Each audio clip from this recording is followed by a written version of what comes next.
Nathan, 6 months ago, we were sat here.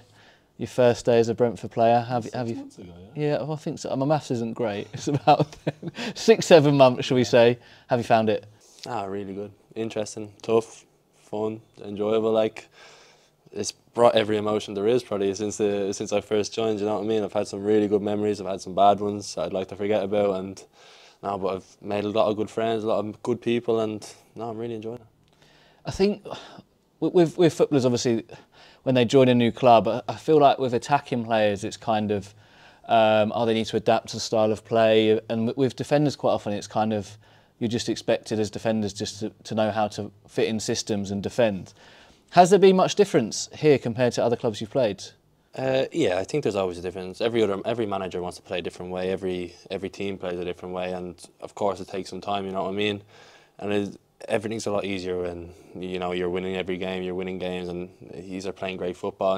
And when you're under the cosh a bit, it's harder. And there's a lot of pressure on games. It's tougher. Little mistakes cost you.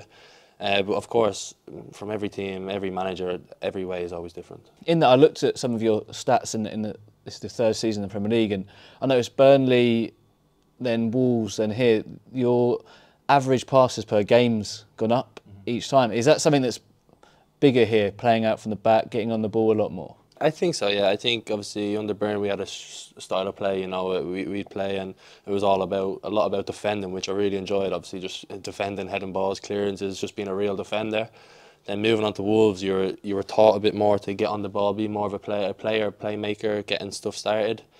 But here I think there's a good mix of it. The gaffer gives me freedom to play out, but at the end of the day he wants me to be a defender first. So to have that bit of mix and to do both is like an enjoyable thing. Is that again, well, we've seen it, Spurs away, I remember in particular the runs coming out of defence. Is that, like you mentioned, something that is encouraged a bit more here?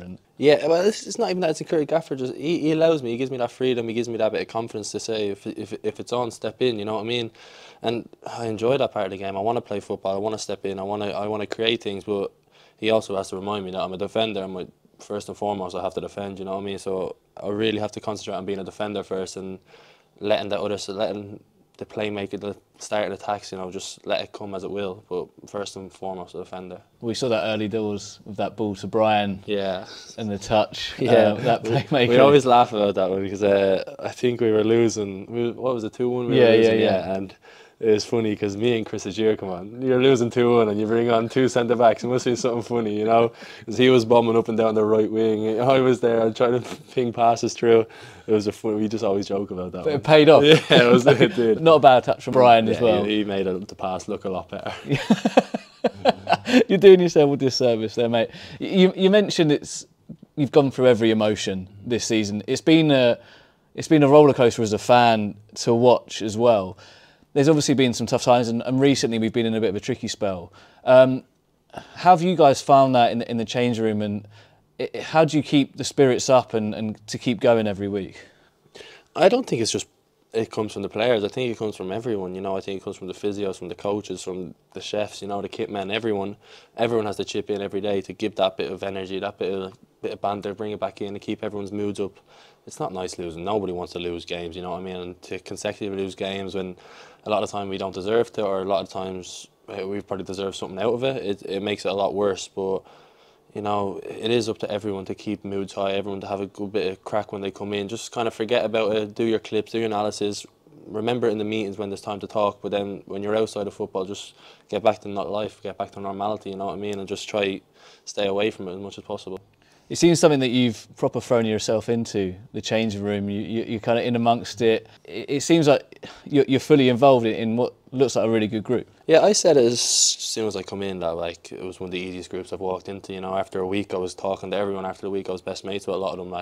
You know what I mean. So from 2 weeks in, I felt like I've been here for years. You know what I mean. And that's the environment I come into, and it's such a good environment to be in. Is that a big thing for you as a defender then, when, especially this season, you've had to play a lot of different combinations alongside you? Do you know what I mean? One week it could be Zanka and Ethan, next Ben, it could be Chris. Do you see what I mean? Does that make it easier when you've got a good personal relationship with this person? Yeah, I think just forming relationships, off the pitch, I mean, that it does help on the pitch, of course. But then you train with them so much as well. You know what they like, you know what their style of play is, how they like things or what they don't like. So just being with them, you're more or less with them 24/7. You see them more than you do your family, you know what I mean? That's the way football is. So you have to have a tight-knit group. You have to know each other. You have to like each other, and that's what we have here, which is good. And I guess it's something that we're going to look to, I'm going to need to take into the back end of the season. Is this kind of, I'm seeing it as a fan as the run-in. Is that what's been spoken about in the change room? Because I know Thomas has got this actual thing of just the next game. Yeah, to be fair, I'm the same. I've always been just game by game, take it as the next one. We have a game Saturday, we want to go win, you know what I mean? You can't look too far, you can only concentrate on yourself really in times like this. But a lot of the lads, we know what we need to do. We know we are taking it game by game, I think, we know what we need to do, and we as a group are working towards it. Top man, well, look, it's been an eventful first 6 months, mate, and look, we're loving you here, so yeah, cheers for your time.